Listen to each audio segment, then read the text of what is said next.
एक खबर सामने आई कतर से निकलकर, जिसमें यह कहा गया कि कतर ने 8 पूर्व भारतीय नौसैनिकों को फांसी की सजा सुना दी है। यानी कि यह ऐलान कर दिया है कि ये 8 भारतीय जिन्हें अब फांसी पर चढ़ाया जाएगा। फिर क्या था, जैसे ही खबर सामने आई पूरे भारत में कोहराम मच गया।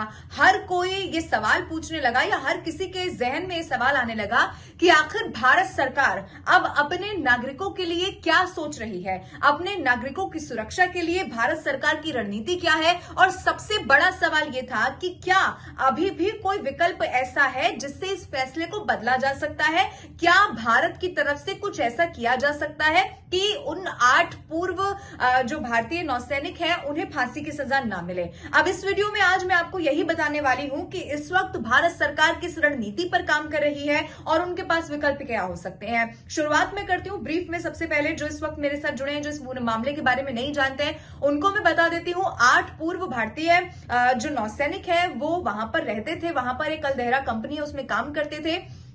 उन पर पिछले साल कतर की तरफ से यह आरोप लगाया गया कि वो इजराइल के लिए किसी मामले में जासूसी कर रहे थे। अब आप ये भी जान लीजिए कि कतर की तरफ से कभी भी उन आरोपों को सार्वजनिक नहीं किया गया, यानी कि पब्लिक डोमेन में वो जो आरोप लगे थे वो आए ही नहीं। लेकिन उसके बाद भी उनकी गिरफ्तारी कर ली गई, और जब गिरफ्तारी हुई उस वक्त तो सरकार, जो भारत सरकार है, उसे बताया भी नहीं गया। कुछ समय के बाद पता चला, और अब ये खबर सामने आती है कि उन्हें 8 भारतीय पूर्व नौसैनिकों को फांसी की सजा सुना दी गई है।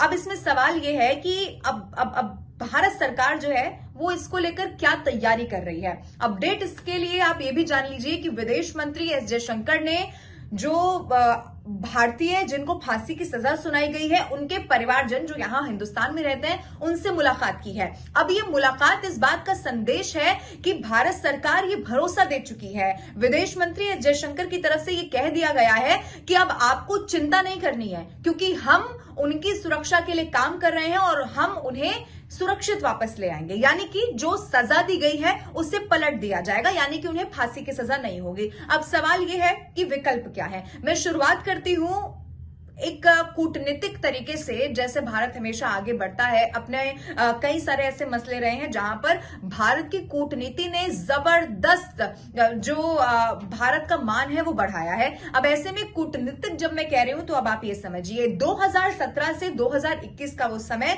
जब कतर से जो आसपास की मुस्लिम कंट्रीज थी उन्होंने हर तरह के संबंध खत्म कर दिए थे। अब इसका एक कारण ये है, और जब मैं पड़ोसी देश कह रही हूं तो उसमें यूएई है, इजिप्ट है, और आप ये जानिए कि इन देशों से भारत के अच्छे संबंध है। पिछले दिनों जो G20 हुआ उसमें भी हमने देखा कि भारत, जब अब हमारे यहाँ सारे मेहमान आए उनमें मुस्लिम कंट्रीज भी शामिल थी, तो बहुत शानदार जो दोस्ती है वो भारत की इन तमाम देशों के साथ देखने को मिली थी। अब ऐसे में एक तरीका ये है कि भारत जो बाकी मुस्लिम कंट्रीज हैं उनका सहारा लेकर, और जब मैं सहारा कह रही हूं तो इसका मतलब यह है कि बातचीत के जरिए से हल किया जा सकता है। अब दूसरा विकल्प, और मैं दूसरे विकल्प की तरफ बढ़ूं, लेकिन एक बार फिर से आपको, जब मैं मुस्लिम देशों की बात कर रही हूं तो उनके विरोध का कारण क्या है ये भी बता देती हूं। जो कतर है वो बाकी मुस्लिम कंट्रीज से थोड़ा अलग सोचता है। कतर के बारे में आप ये जानिए कि आतंकवाद का सबसे बड़ा हमदर्द, आतंकवाद का सबसे बड़ा समर्थक अगर इस पूरी दुनिया में कोई है तो वो कतर है। और मुस्लिम कंट्रीज कई सारी ऐसी हैं जो इस बात का विरोध करती हैं। जो बाकी मुस्लिम कंट्रीज अगर आप देखेंगे, पढ़ेंगे, तो आप ये भी जानेंगे कि वहां शिया और सुन्नी का भेदभाव किया जाता है। यानी कि ऐसा नहीं कि सिर्फ आप मुसलमान हैं तो उसके बाद सब बराबर है, नहीं।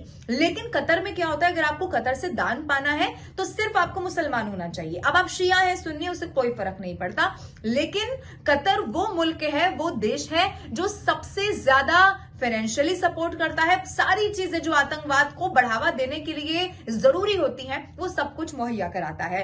उसका विजन ये है, वो इस तरीके से काम करता है कि पूरी दुनिया में इस्लाम का सबसे बड़ा आका कतर हो जाए। दूसरे मुस्लिम देश इसका विरोध करते हैं, और जिन दूसरे मुस्लिम देशों की मैं बात कर रही हूं उनके भारत के साथ संबंध पिछले कई सालों में हमने देखा बेहतर हो गए हैं। दूसरा सबसे बड़ा तरीका यह है, अमेरिका, आप याद कीजिए, अमेरिका ने एक वक्त ऐसा आया था जब कतर की मदद की थी। अब मदद क्यों मैं इसे कहूं, मैं कहूंगी कि मध्यस्थता की थी। अब ऐसे में अमेरिका जब भारत का बहुत अच्छा दोस्त है, अमेरिका और भारत के रिश्ते इस वक्त कैसे हैं ये हर कोई जानता है। अब क्या भारत अमेरिका की मदद लेकर ये बात कर सकता है या इस तरीके से इसे सॉल्व किया जा सकता है कि जो 8 भारतीय हैं वहां पर उनको ये सजा ना दी जाए। अब ये तो बात हो गई किसी से बात करने की या फिर मध्यस्थता करके या किसी तरह बीच का रास्ता निकाल के। एक सबसे बड़ा विकल्प कोर्ट का रुख करना भी है, अंतर्राष्ट्रीय कोर्ट का रुख किया जा सकता है। इसके कई सारे पहलू हैं। सबसे पहले आप ये जानिए कि जब मैंने जैसा पहले भी बताया कि जब उनकी गिरफ्तारी हुई तो भारत सरकार को उस समय बताया भी नहीं गया, तो कई सारी ऐसी गाइडलाइंस भी जरूर रही होंगी, कई सारे ऐसे नियम रहे होंगे जिन्हें फॉलो नहीं किया गया, यानी जिनका उल्लंघन किया गया। तो भारत के पास अगर सब कुछ लगता है, हालांकि बहुत ज्यादा उम्मीद इस बात की जानी चाहिए क्योंकि भारत कूटनीतिक लिहाज से कितना स्ट्रांग सोचता है, ये पिछले कई फैसलों में हमने देखा है। अब ऐसे में अगर आप फर्ज कीजिए कि बाकी विकल्प नहीं काम करते, तब भी अंतर्राष्ट्रीय कोर्ट का रुख करना एक बड़ा विकल्प है जिसे चुना जा सकता है। अब ऐसे में लेकिन जरूर वक्त का यानी कि इंतजार करना होगा। विदेश मंत्री एस जयशंकर जब ये कह चुके हैं, उनके परिवार से मुलाकात करके, जो तमाम 8 भारतीय हैं उनके परिवार से मुलाकात करके जब वो ये कहते हैं कि हम इस दिशा में काम कर रहे हैं कि उनको वो सजा नहीं होगी, तो फिर आप यकीन मानिए कि इस वक्त भारत सरकार इस विषय को बहुत गंभीरता से ले रही है और इस विषय पर काम कर रही है। हालांकि अब इसमें कितना समय लगेगा, चूंकि देखिए कानूनी सब कुछ होता है। जब सजा सुनाई जाती है तो बहुत सारे कानूनी चीजें होती हैं जो आपको फॉलो करनी होती हैं। इसमें कितना समय लगेगा, आगे को लेकर क्या अपडेट होगा, जो भी सामने आएगा हम एक बार फिर से आपके लिए वीडियो लेकर आएंगे और सब कुछ आपको एक्सप्लेन करेंगे। आपको ये वीडियो कैसा लगा या आप इस मसले के बारे में क्या सोचते हैं, आप अपनी राय कमेंट करके भी बता सकते हैं।